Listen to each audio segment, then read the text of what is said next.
কাকি আপনি কি নিয়ে আসছেন? কলা নিয়ে আসছেন, বাড়ির কলা। এই এই বয়সে এসে এই যে সকালবেলা বাজার আসতে কষ্ট হয় না? মানে এইগুলো বিক্রি করে কি করবেন? সদাই করবেন। কাকা নাই না? সংসারে আপনার ছেলে মেয়ে নাই? মারা গেছে। ছেলে আছে না? ছেলে দেখভাল করেন আপনারা?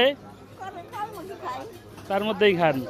আচ্ছা স্যার, পাশাপাশি তার এই যে সহযোগিতা করার চেষ্টা করেন এই জিনিসগুলো বিক্রি করে।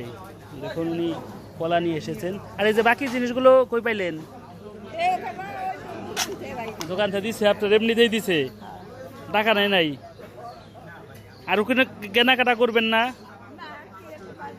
কয় টাকা বেচলেন আজকে কাকি? 40 টাকা মাত্র। আর হয়তো খালি আছে, এটা বেচলে 50 টাকা বিক্রি হবে। এই জন্য সকালবেলা ঘুম থেকে উঠে চলে আসা লাগে, কষ্ট করতে হয় আর কি।